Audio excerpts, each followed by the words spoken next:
Georgia is #1 on the dubious list. Okay, so you're probably wondering, what is that? Well, more women in our state, they actually die after giving birth than any other state. Nearly 500 have died in the last decade. It is a health crisis. CBS 46 investigative reporter Karen Greer shows us what one woman and one Atlanta hospital is doing to try and reverse this troubling trend. You may know her from her popular TV show that runs on Peachtree TV. But what you may not know is Judge Glenda Hatchett is fighting through the pain of a gut-wrenching loss that she maintains should never have happened. Kira was beyond phenomenal. On April 12, 2016, Judge Hatchett's daughter-in-law, Kira, and her son, Charles, arrived at the hospital, ready to welcome the newest member of their growing family. We're all there, we're excited. This is their second baby. It is a planned, scheduled C-section. This is not an emergency. Their bouncing baby boy arrived. And then things just started to take this horrible turn downward.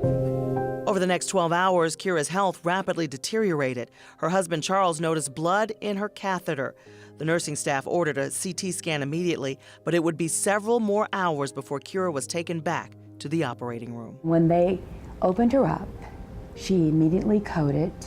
Her heart stopped beating, and there were 3.5 liters of blood in her abdomen. What I did not know, and I do know now, that this was not a rare occurrence in America. The United States is the only developed nation in the world to have a rising maternal death rate. About 18 women die from every 100,000 live births, and Georgia continues to be one of the worst states to give birth. It's very sad. I mean, you know, the loss of a mother in a time where it's supposed to be the most beautiful thing in the world is always devastating. Atlanta's Northside Hospital delivers more babies than any other community hospital in the country. In 2016, Northside topped at least one national survey with more than 27,000 babies delivered annually. Doctors at Northside say this is an issue they're taking to heart. As a physician, even when everything in the world has been done, you feel inadequate, you know, because you were trusted.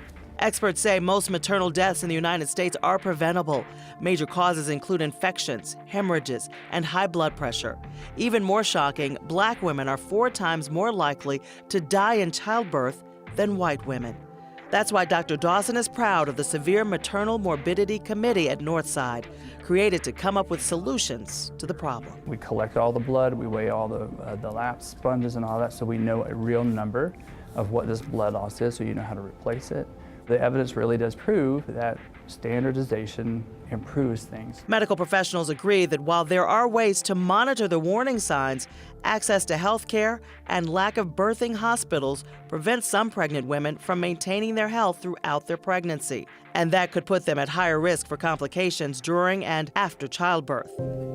But that wasn't the case for Kira Johnson. We did everything right, and she still died. So how do you explain that? Now Kira's family is hoping for solutions so that more mothers can live to raise their children. It's so unfair, and I don't have an answer for them other than to tell them that we love them and that mommy's in heaven.